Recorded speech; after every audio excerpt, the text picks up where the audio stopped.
Both sides are obviously claiming the other side. Both sides are obviously using tons of propaganda to support their positions. And I think that what a lot of people are going through over the last couple of weeks, especially people who are like one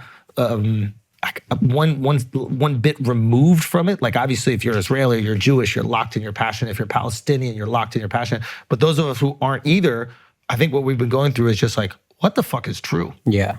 What the fuck is going on? Mm-hmm. Like I'm getting all this information on my feed and I'm reacting to it. And then I'm finding out 2 hours later, oh, that was actually a picture from Kosovo. And you're like, what is happening here? And I think it took some time, and I just want to like talk to some Jewish friends. I want to talk to some Palestinian friends. I just wanted to understand what both groups were feeling.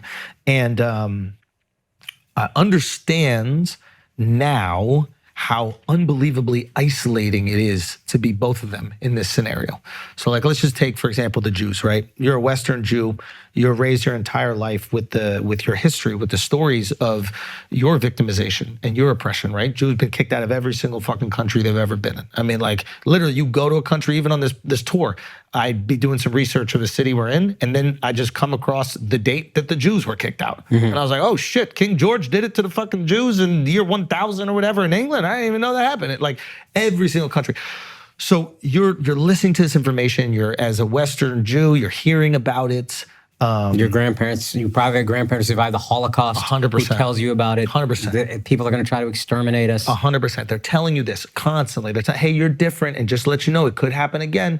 We got to be very careful. You got to be on your P's and Q's. And you're a Western Jew that grows up in fucking New York. You grew up in LA or something. And you're like, I'm just American. Yeah. I'm like a white kid from America. What are they talking about? Like you hear about the anti-Semitism that will pop up sometimes, but you're like, I'm American. This is my parents. That was like my parents' time.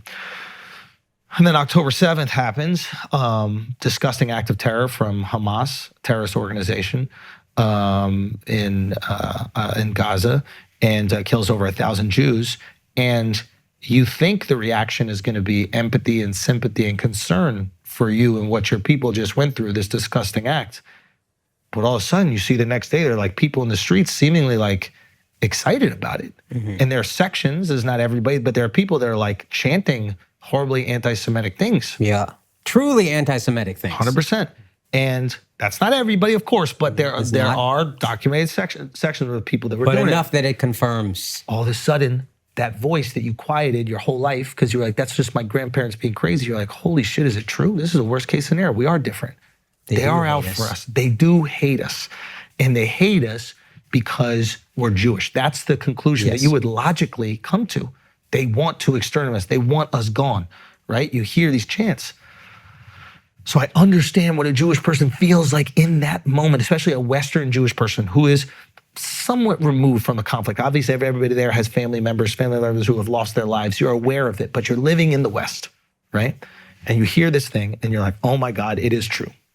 And you could see how fucking isolating that must be if you're Jewish in that moment where you're expecting the sympathy and empathy of the world for losing over 1,000 innocent people. We're not talking about like two armies colliding. We're talking about innocent people that have died. Like innocent people should never bear the cost of this ever. Still hostages and stuff. Still hostages to this day.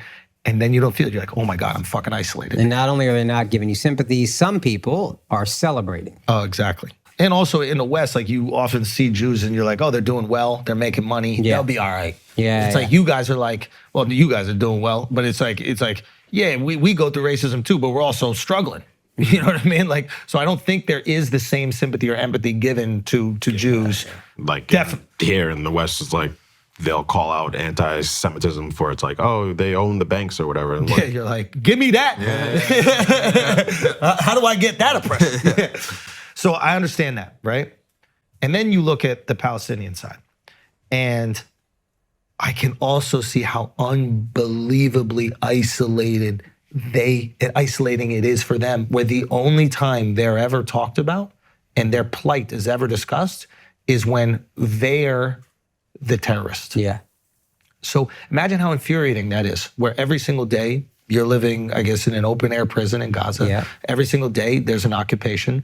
There are This is not the first time buildings have been bombed. This is not the first time there have been Palestinians killed. Nobody's talking about it.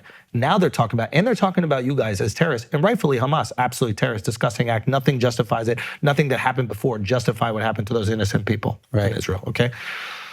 An Israeli kid that's 8 years old doesn't know what the fucking word occupation even means. There's no way you can justify the murdering of them, right? But I can understand why these Palestinians are like, the only time the media in the West ever talks about us is when we're terrorists. And what about our innocent people who got killed? What about our innocent people? You don't ever mention that. What about our innocent kids? Yeah.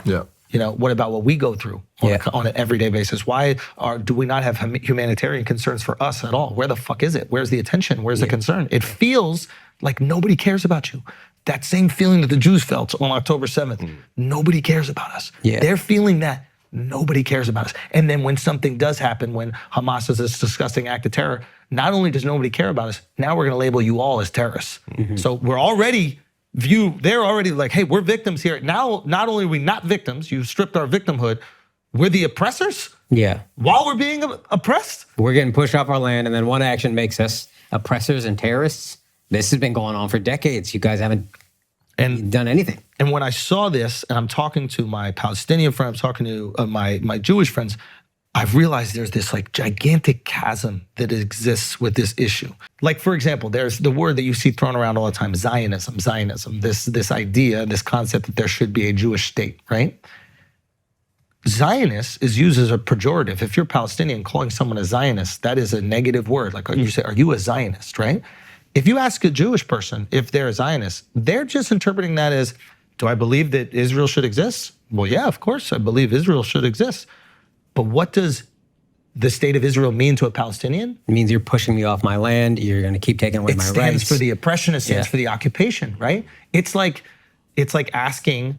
It's like I'm a patriot. I love America. A Native American has a different interpretation of my patriotism. My patriotism represents the eradication of their people and the removal of them from their land. So if a Native American asks me, are you a patriot? I go, hell yeah, I fucking love America. They're like, how could you love America? You're a terrorist to them. Exactly. The words that are a sense of pride for one side are the source of oppression for another.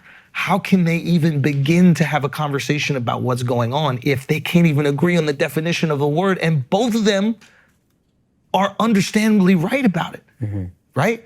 So far apart. Once I'm seeing like how far this chasm is,